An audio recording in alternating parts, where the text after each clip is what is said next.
Redenção. Nem todos têm essa oportunidade. Meu pai, um exímio contador de causos, certa vez foi me assistir jogando e viu uma coisa que só ele viu. Segundo ele, o dono do time falou para o juiz: eu dou 50 num gol. O juiz ouviu, arbitrariamente marcou um pênalti. Na cabeça dele, na história dele, eu perdi o pênalti. No começo do segundo tempo, o dono do time falou mais uma vez para o juiz: eu dou 100 num gol. O juiz, mais uma vez, marcou o pênalti novamente, e conforme o caso do meu pai, eu perdi de novo. Quando subiu a plaquinha do acréscimo, o dono do time falou 300 num gol. O juiz marcou o pênalti. Quando eu fui me aproximando para a bola, o juiz falou: você não bate mais pênalti aqui não. Você já me deu um prejuízo grande hoje à noite. E ele contou essa história para muitas pessoas. E ele dizendo, ele não teve a oportunidade de se redimir. Eu tenho certeza, se eu tivesse batido o terceiro, irmãos, se eu tivesse batido o terceiro, eu tinha feito. Mas oportunidade de se redimir nem todos têm. Quando nós olhamos para a palavra de Deus, nós temos uma redenção muito mais séria do que pênaltis. Nós temos a redenção de uma viúva que está abandonada nas terras de Moabe, junto com a sua nora. Seu nome, Noemi. É isso que nos conta o livro de Ruth, no capítulo 1. Essa mulher, esposa de Elimeleque, natural da terra de Belém, em Judá, migram para a terra de Moabe em busca de encontrar algum tipo de prosperidade. Contudo, o que elas encontram em Moabe, na verdade, é tragédia, dor e sofrimento. E o capítulo 1 de Ruth nos mostra como o Senhor, o Deus de Israel, Ele é especialista em transformar bênção. Ele é especialista em transformar maldição, irmãos, em bênção. Foi só para verificar se vocês estavam atentos. E estão. E nós aprendemos que a tragédia da morte de Elimeleque, de Malom e Quilion, dão a Ruth, a Noemi, a oportunidade da fé. E por causa daquela tragédia, por causa daquele momento de dor e sofrimento, elas puderam entrar em um relacionamento profundo e sincero com Yahvé. O capítulo 2 do livro de Ruth mostra para nós que mesmo em profundo sofrimento, Ruth não decidiu se vitimizar. Mas confiada na providência de Deus, ela acordou cedo e foi aos campos de Belém. Ocasionalmente, ela entrou no campo de um homem chamado Boaz. Ele a acolheu com muito carinho e então Ruth volta para casa de barriga cheia, com muitas espigas para garantir a refeição não só dela, como também da sua sogra. O fato é, meus irmãos, que o capítulo 3 ele é o mais polêmico, pelo menos foi nessa série de exposição. Eu não me lembro de nenhum sermão meu ter repercutido tanto na semana quanto do capítulo 3 de Ruth, quando vários irmãos me disseram que ela deitou ao lado e não aos pés.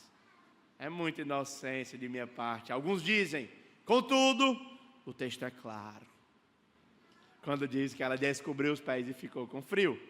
E ela então entra em um relacionamento com Boaz. Ela agora se promete, eles dois se comprometem a tentar construir uma família. E Boaz diz, eu farei tudo o que for possível para lhe redimir, para formar com você uma segunda família. E é exatamente dentro desse contexto que nós entramos no último capítulo desse livro. O contexto em que nós somos levados à pergunta, será que o casamento vai dar certo? Será que Boaz conseguirá desposar Ruth? Será que essa moabita conseguirá receber a sua redenção? É isso que nós vamos aprender nessa noite. Capítulo 4 de Ruth, o versículo de número 1, convido você a examinar a escritura junto comigo. Assim está escrito na palavra de Deus. Boaz, logo de manhã, lembra que ele encontrou com ela de madrugada, então logo de manhãzinha, o caba estava decidido. Foi até o portão da cidade e ali sentou-se. Eis que o resgatador de que Boaz havia falado ia passando. Então ele disse: ei, fulano, chega-te aqui, assenta-te. E ele se virou e assentou. Então Boaz tomou 10 dos anciãos da cidade e disse: assenta-vos aqui. E eles se assentaram. E disse ao resgatador: aquela parte da terra que foi de Elimeleque, o nosso irmão, de Noemi, que tornou da terra dos Moabitas, tem para vender.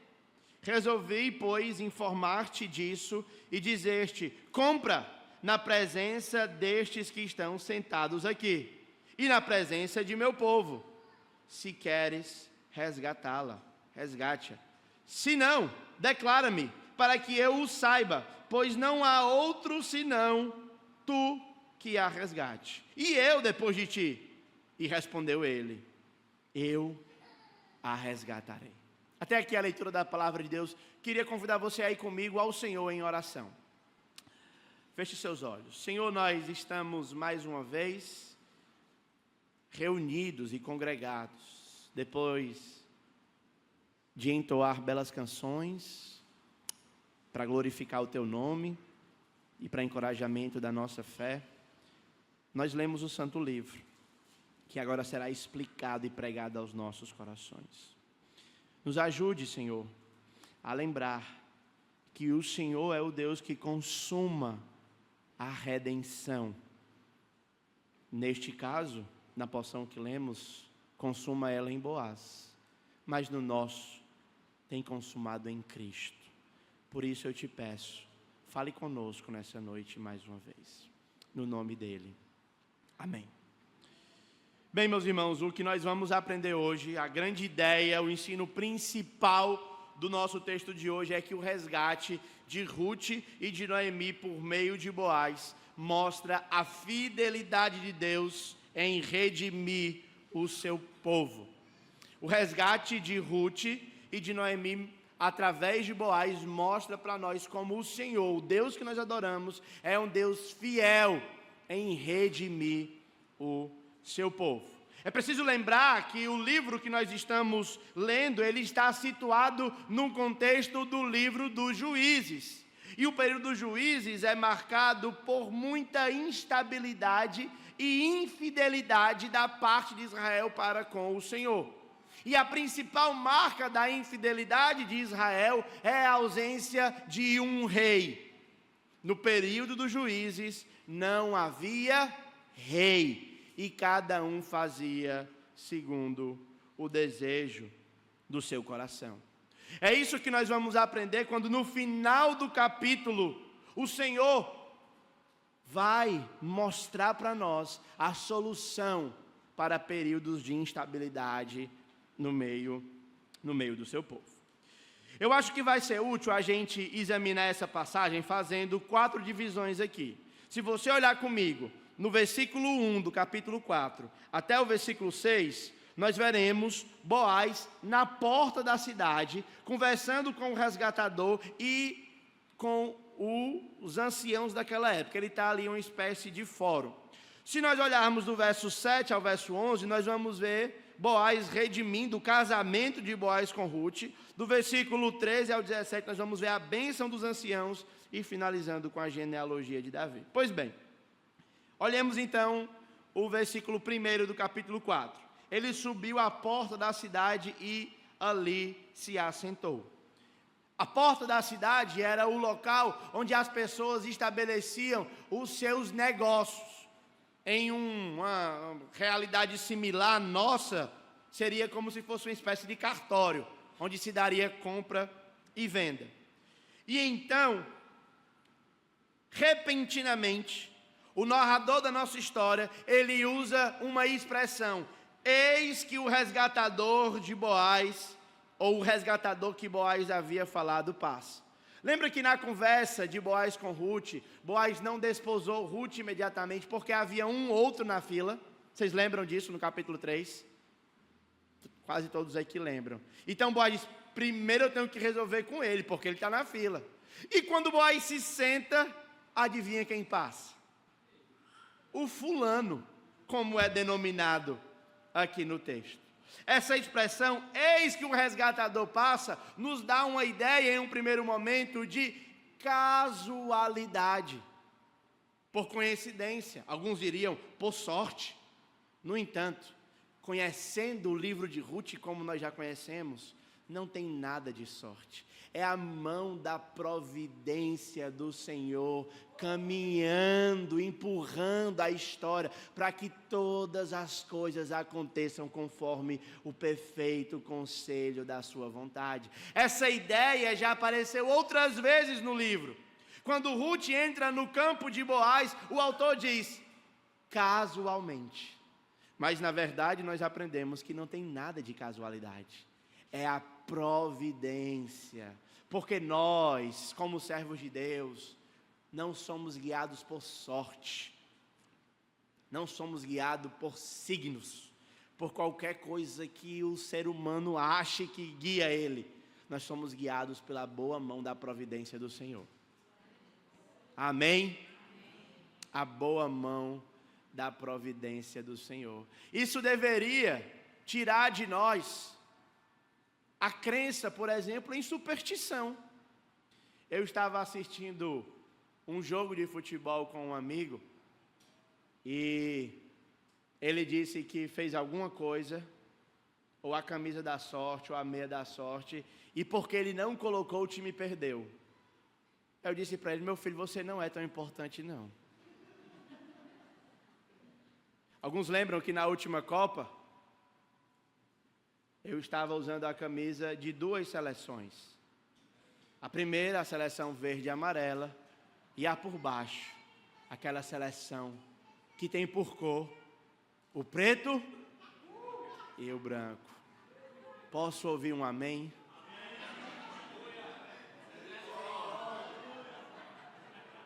E eu brincava com os irmãos no intervalo do jogo, que ia virar para ver se o Brasil ganhava.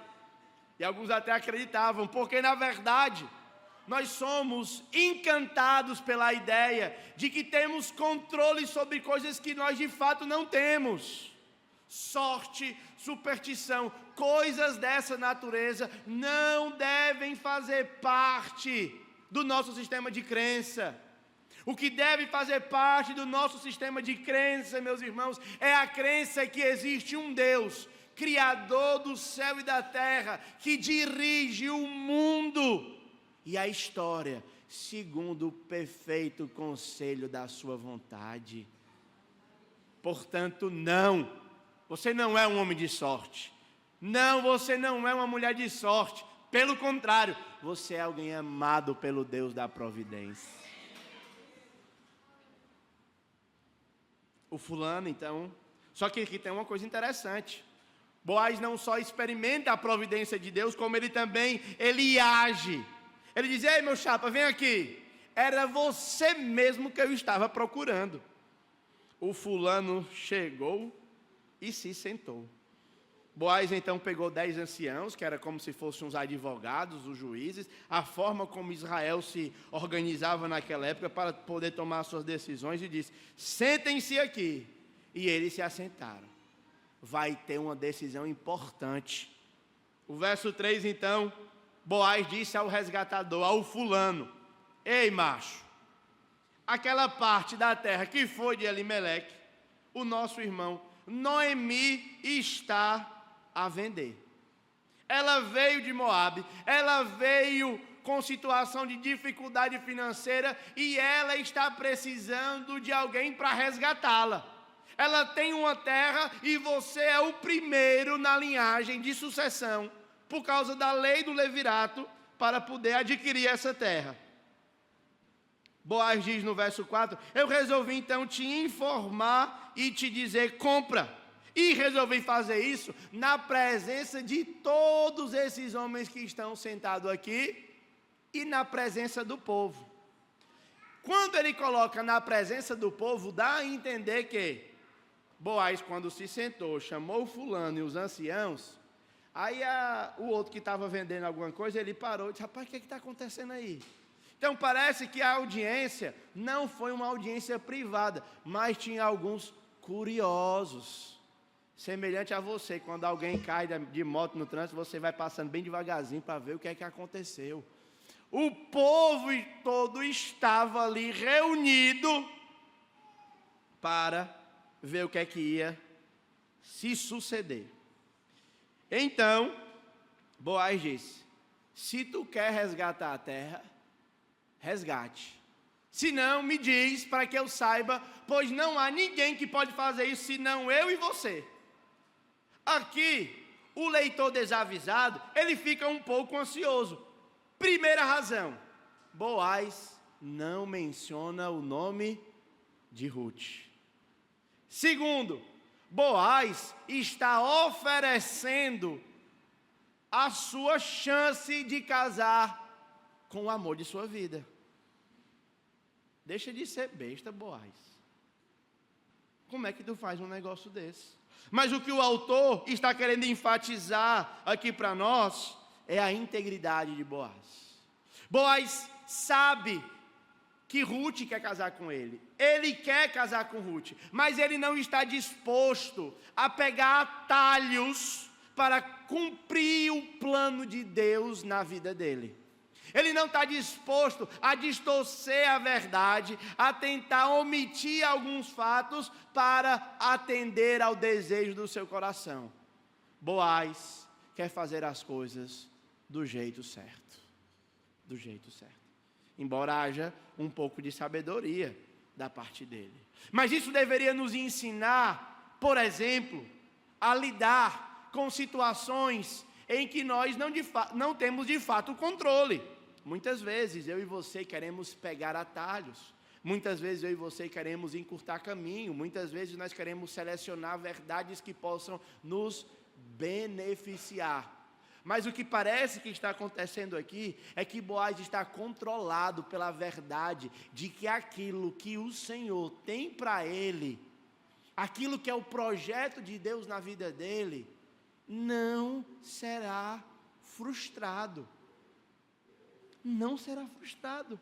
E ele não tenta torcer, adiantar. Ele se permite a passar por todos os processos. Por mais que, num dado momento, possa parecer arriscado ele oferecer a terra para o fulano. E o fulano responde, dando ainda ar de dramaticidade. O fulano responde o quê? Eu a resgatarei. Acabou-se, alguns podem dizer. E agora, Boaz? E agora, você que está aí animado para ver a consumação do casamento, como se estivesse assistindo uma novela mexicana. Porque toda boa história, toda boa narrativa tem esse elemento de tensão. Boaz, então, ainda tranquilo, no verso 5, ele diz: tudo bem, fulano, agora saiba de uma coisa. No dia em que tomares a terra da mão de Noemi, também tomarás a mão de Ruth, a moabita. Ela já é viúva. E dela tu terás que suscitar o nome do esposo falecido, para que ela não fique sem herança. Então, o verso 6, rapidamente, nos apresenta a resposta do resgatador. Ele diz: não poderei resgatar, para que eu não prejudique a minha descendência. Aqui, meus irmãos, nós temos uma realidade muito clara diante de nós, que às vezes é enfatizada pelo Evangelho. Esse homem diz: eu não quero resgatar, eu não posso resgatar, quando na verdade ele poderia e deveria dizer: na verdade eu não quero. Quando esse homem contemplou a oportunidade de fazer mais dinheiro, de ter uma porção de terra maior, de ter mais lugar para plantar, mais coisa para colher, e assim ganhar mais dinheiro, ele rapidamente se interessou. Contudo, quando ele percebeu que a oportunidade poderia trazer a ele algum prejuízo, ele decidiu não atender o mandato da lei de Deus, que era a lei do levirato. Jesus, ele afirmou isso de outras palavras, com outras palavras no Novo Testamento. Jesus falou que aquele que quiser perder a sua vida, ele tem que buscar a vitória. Mas aquele, no entanto, que quiser verdadeiramente ganhar, ele deve estar disposto a perdê-la. É exatamente o princípio que nós vemos aqui. Um homem que, quando pensa em lucros pessoais, rapidamente se apressa. No entanto, quando ônus aparecem perante ele, ele rapidamente deixa de lado, porque ele não está tentando agradar a Deus em sua vida, ele está tentando levar vantagem. E eu pergunto para você, cristão, para você, meu irmão, para você, minha irmã, as suas decisões relacionadas ao Evangelho refletem alguém que está em busca de ganhar ou de perder? Porque algumas vezes, para ganharmos em Cristo, precisamos estar disposto a perder para o mundo. E, inevitavelmente, aqueles que quiserem ganhar do ponto de vista mundano, perderão do ponto de vista espiritual. Alguns, para ganhar mais dinheiro, acabam investindo mais o seu tempo em coisas que são relacionadas aqui da terra, e perdem tempo que poderia ser gasto investindo no reino. Outros, no entanto, decidem perder tempo investindo no reino para ganhar aquilo que é mais importante. Você, meu irmão, você, minha irmã, está fazendo qual dessas duas escolhas? As suas decisões refletem alguém que está preocupado em ganhar o mundo e perder a Deus? Ou você conscientemente está disposto a perder os prazeres e as alegrias do mundo em troca de uma alegria e de um prazer maior? Mais uma vez, eu vou ilustrar isso no Novo Testamento. O Senhor contou uma parábola de um homem que entrou em um terreno e descobriu que naquele terreno tinha pérolas, uma pérola de maior valor. Ele voltou para sua casa, vendeu tudo o que tinha e comprou aquele terreno, porque aquilo que tinha no terreno valia mais do que a sua realidade anterior. Algumas pessoas não vêm a Cristo porque temem como será a sua vida sem a libertinagem secular. Acham que viver a vida de igreja irá lhe tolher de desfrutar dos prazeres do mundo, quando na verdade o chamado do Evangelho é para lhe oferecer verdadeira liberdade e verdadeira vitória. Amém? Vitória do ponto de vista bíblico, tá bom? Não vão cortar isso aí dizendo que eu estou pregando vitória e teologia da prosperidade, não. Pelo amor de Deus, Karine, me ajude. O texto segue. E agora nós entramos na segunda cena do nosso texto. Quando o resgatador diz para Boaz: pode fazer porque eu não poderei. O verso 7 então vai mostrar para a gente que o costume de Israel quanto a resgates e permutas era que quando alguém queria confirmar um negócio, tirava o sapato e dava ao seu parceiro, e assim se confirmava o negócio em Israel.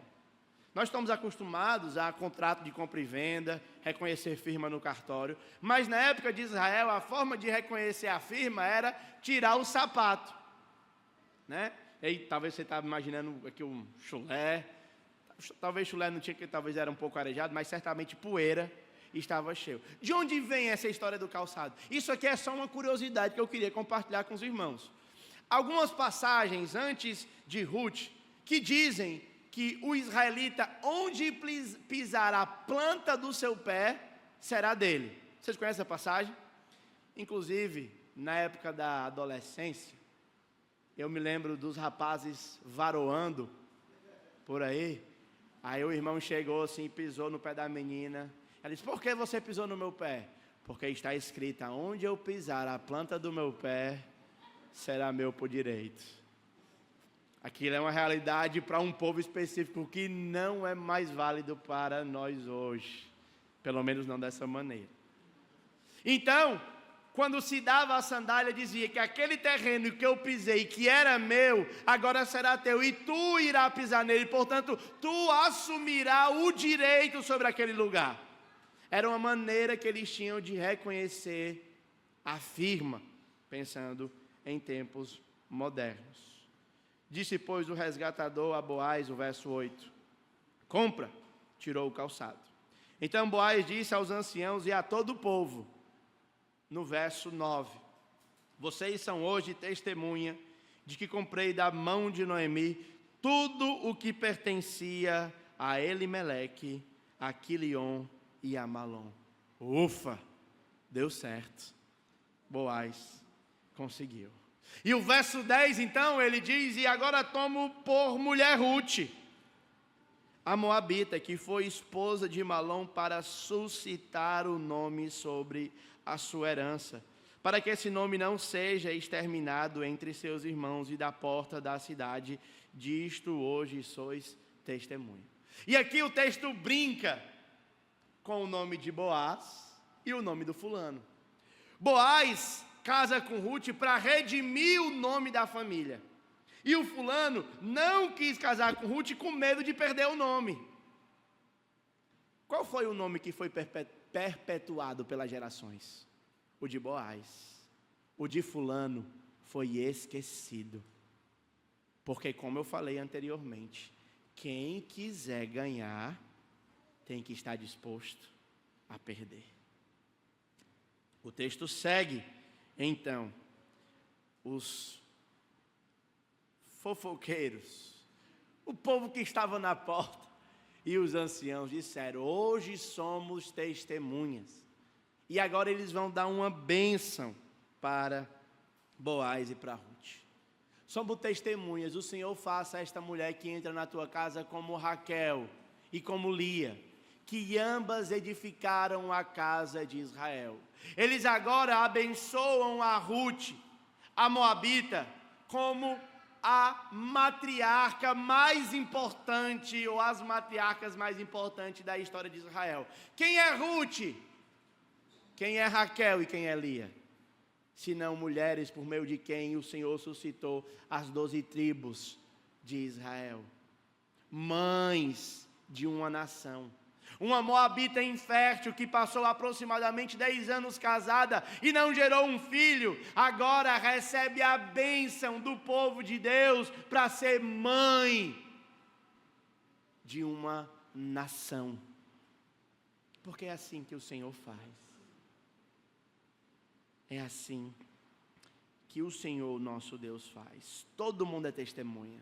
Veja que até o verso 10 do capítulo 4, Ruth era referida como a mulher, a moabita, a estrangeira. Agora, ela legitimamente foi recebida dentre o povo de Deus. O texto segue no verso 11 e diz que Boaz, a bênção que Boaz recebe, e tu, Boaz, há-te valorosamente em Efrata, e faze-te o nome afamado em Belém. Mais uma vez, o fulano, que queria ter o nome famoso, foi chamado, e aqui é até uma brincadeirinha por parte do autor, chamá-lo de fulano, é uma maneira de dizer para ele que ele foi tolo em sua decisão.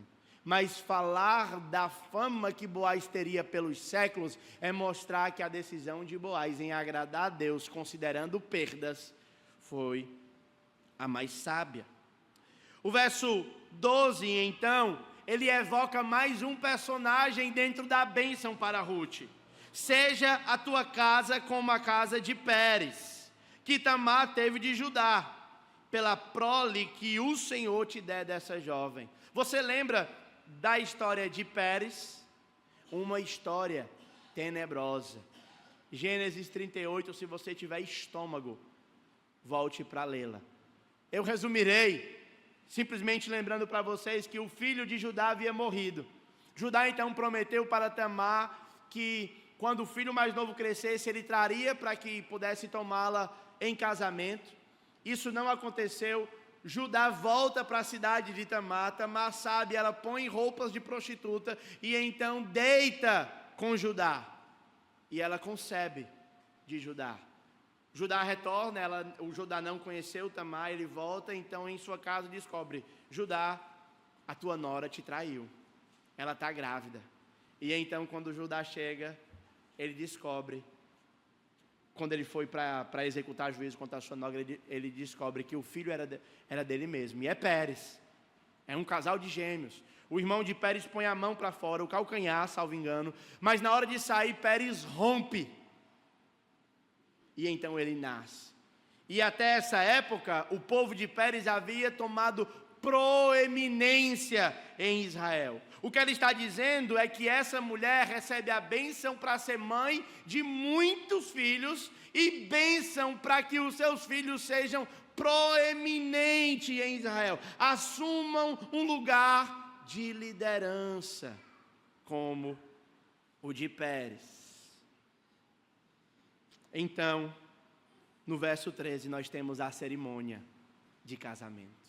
Assim, tomou Boaz a Ruth e ela passou a ser sua mulher. E ele coabitou com ela, e o Senhor lhe concedeu que ela concebesse, e ela teve um filho. Para a gente fazer um contraste, deixa o seu dedo marcado aí no capítulo 4, verso 13, e volta para o capítulo 1. Verso 4. Falando de Malom e Quilion, o texto bíblico diz assim: os quais casaram com mulheres moabitas. Era o nome de uma Orfa e o nome de outra Ruth. E ficaram ali quantos anos? Quase 10 anos. Casadas. Mais 10 anos inférteis. Mas rapidamente, depois desse casamento, essa mulher concebeu. E a sua concepção foi enxergada por todos, como toda e qualquer concepção deveria ser, como uma bênção de Deus para a família. É desde essa época, irmãos, que os filhos são recebidos com celebração e bênção no povo de Deus. Há em nossa época um costume jocoso de se referir a problema como um bucho. Não faça isso na minha frente. Eu irei repreendê-lo. Porque bucho não é problema. Bucho é uma bênção do Senhor. Amém? Que o Senhor dê que as mulheres dessa igreja embuchem para a honra e glória do Senhor. Recebe aí, irmã Keis.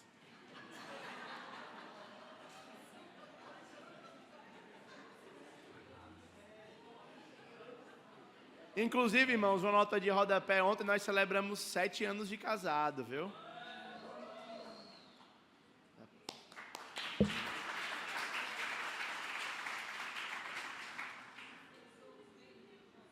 Amém. Para cada ano um filho, se o Senhor quiser.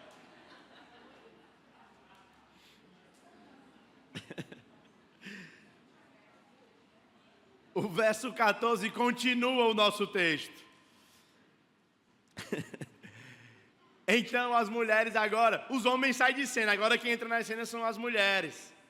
E as mulheres concebem e apresentam a sua interpretação do fato e da gestação.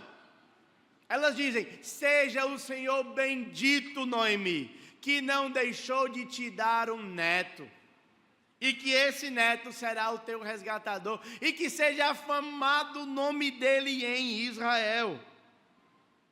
Ele será restaurador de tua vida, o consolador da tua velhice, pois tua nora que te ama, ela te é melhor do que 7 filhos. Eu não sei se você está familiarizado, mas esse número 7, ele é significativo. É conhecido por todos de que, dada a proeminência de uma sociedade com foco nos homens, um pai se alegrava muito quando tinha um filho, um homem. Mas a plenitude da alegria masculina era 7 filhos homens. E o que as mulheres estão fazendo aqui é dando o elogio máximo a Ruth.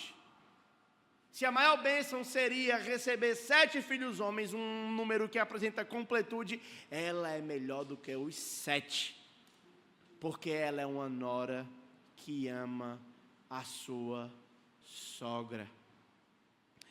Eu entendo, meus irmãos, que nem toda família consegue pronunciar a mesma sentença.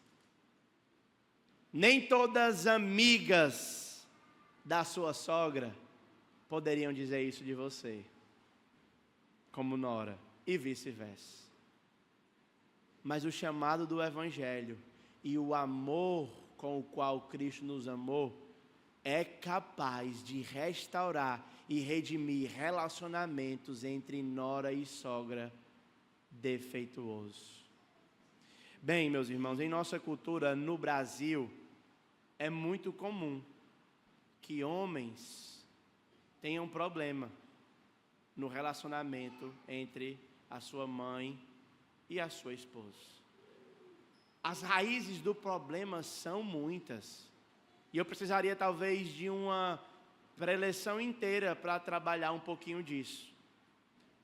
Algumas vezes tem parcela de culpa do homem, que não faz a transição do deixar pai e mãe direito. Algumas vezes a culpa é da sogra, por realmente não entender o novo ciclo na vida do filho. E outras vezes é da nora, por falta de misericórdia. O ponto, meus irmãos, não é tentar entender qual é a raiz desse problema. O ponto é tentar entender que no texto que nós temos diante de nós, o amor sobressai sobre os defeitos. Sobre os defeitos. Sogras, vocês deveriam amar a sua nora, porque ela faz o seu filho feliz. Ela foi o presente que o Senhor escolheu dar para o seu bebê. Porque ao homem cabe buscar muitas coisas, mas a boa esposa, ela vem do Senhor. Portanto, foi o Senhor que fez com que seu marido, seu filho, casasse com essa mulher. Noras, vocês devem ter paciência com a sua sogra e entender que foi ela que gestou, que amamentou, que cuidou, que limpou o cocô desse homem lindo e cheiroso que você se deita todas as noites. Portanto, maridos, Deus tenha misericórdia da alma de vocês. É simplesmente isso. Mas eu queria encorajá-los, com base no amor desse texto aqui, para que a gente tentasse melhorar essa questão. Orar por isso. Talvez algumas irmãs aqui que serão esses dias, um tempo atrás eu mandei para a Samara um Rios no Instagram. A Samara, eu não gosto nem de pensar nisso, Mateus. Se daqui a uns anos, eu disse a Samara, daqui a alguns anos vai ser assim, vamos lá jantar na casa da cobra da tua mãe? Nós rimos, mas isso acontece. De fato, irmãos, como cristãos, nós deveríamos ter essa relação transformada. Eu sei que é difícil, mas há graça do Senhor para a sua vida nessa área. Amém? O texto segue, então.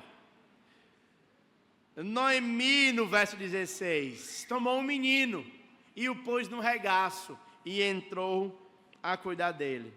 As vizinhas lhe deram um nome, dizendo: a Noemi nasceu um filho. E o filho de Noemi foi chamado, esse menino, o menino da bênção, foi chamado como? Obed. O nome lindo. Você sabe quem foi Obed? Obed foi o pai de Jessé. E Jessé foi o pai de Davi. Eu não sei se você lembra qual é o principal problema que o povo estava vivendo. No livro dos reis, na época dos reis, o principal problema era que não havia um rei. Cada um fazia conforme o seu coração, e o livro de Ruth está aqui para mostrar para nós que o Senhor se preocupa com as instabilidades vividas pelo seu povo, guiando uma moabita, transformando uma tragédia familiar em uma bênção para toda a nação. Esse casal gera o rei Davi. É a linhagem do rei Davi. Mas a bênção não se limita só a Davi, porque Davi ainda não é o rei final. O rei final é aquele que aproximadamente 2024 anos atrás, na mesma cidade de Ruth e Boaz, na pequena Belém Efrata, ele nasceu da tribo de Judá. Filho de Davi, para ter compaixão de nós. Nós nunca sabemos, irmãos, quando pequenos fatos da nossa história contribuirão para a grande história do mundo inteiro. Eu finalizo fazendo algumas aplicações para o nosso coração. Primeiro, você deveria, por causa do livro de Ruth, confiar na providência de Deus. Nossa vida, a sua vida, seja um momento bom que você esteja vivendo agora, ou um momento difícil, ela não está entregue ao acaso. Não. Existe um Deus, o Deus da providência, que é bom, poderoso, e em Cristo Ele lhe ama, que fará o que é melhor para o seu bem. Segunda coisa, existe acolhimento e inclusão para todos quantos estão dispostos a abrir mão do seu passado. A moabita chega em Israel, mas ela não permanece como uma moabita. Ela foi recebida como uma israelita. E eu não me importo o que você fez de hoje para trás. Se você estiver disposto a abrir mão do seu passado, a se entregar a Cristo e fazer dele o seu Senhor e Rei, existe acolhimento, graça e um futuro novo para você. Mas para isso, você tem que estar disposto a perder para ganhar. Terceira coisa, meus irmãos, o evangelho que nós cremos não é uma história da carrochinha. O evangelho que nós temos, ele pode ser historicamente rastreável. Essa, eu afirmo, é uma das razões pelas quais o Senhor permite genealogia na Bíblia, para que possamos identificar tempos e épocas e a maneira como o Senhor guiou a história até o ponto máximo, que é o nascimento de Cristo. A nossa fé não é uma fé em um fantasma. A nossa fé é em um homem nascido em um lugar específico, num dia específico, de uma mulher específica, vindo de uma linhagem específica. Por fim, meus irmãos, essa história, ela dá para você a oportunidade de bater o novo pênalti. Você lembra? eu não tive a oportunidade de me redimir no terceiro pênalti. Eu ia fazer. Eu ia mudar o canto, ia bater mais concentrado, mas não tive a oportunidade.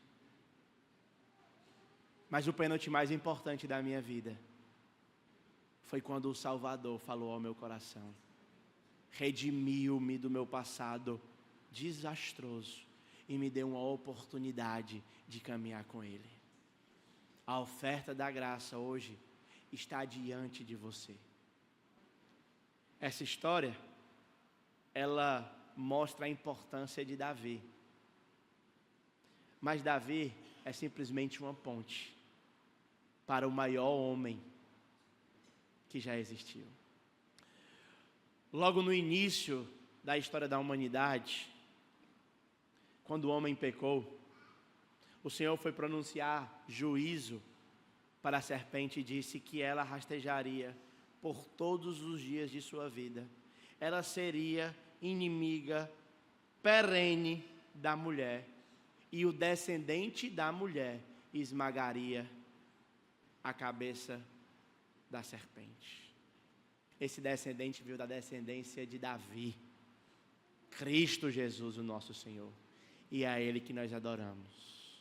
É Ele que nos ama, e o seu amor é um amor de redenção, para redimir os nossos pecados.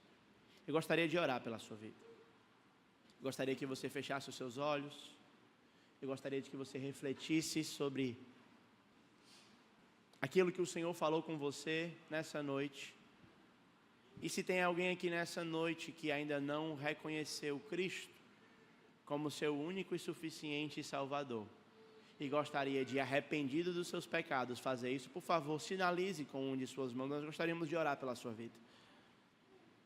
Se você não se sente à vontade em fazer isso de modo público, vir até aqui à frente, não tem nenhum problema. Eu estarei ali ao final, na porta da igreja, você pode conversar comigo, para que a gente tenha um tempo junto. Se você não quer conversar comigo, você tem qualquer irmão desse aqui, pode lhe dizer o que fazer. Você pode conversar com ele. E eu gostaria de encorajar a isso. Talvez você chegou aqui nessa noite, passando ou vivendo dias de providência amarga na sua vida. Talvez os seus dias não são o capítulo 4, o finalzinho deles. Talvez seja o capítulo 1, quando ela chora a dor do luto. Talvez você esteja passando pela providência amarga, mas eu queria nessa noite lhe convidar a lembrar que Deus, o Senhor, especialista em transformar o mal em bem. Creia nisso. Creia nisso.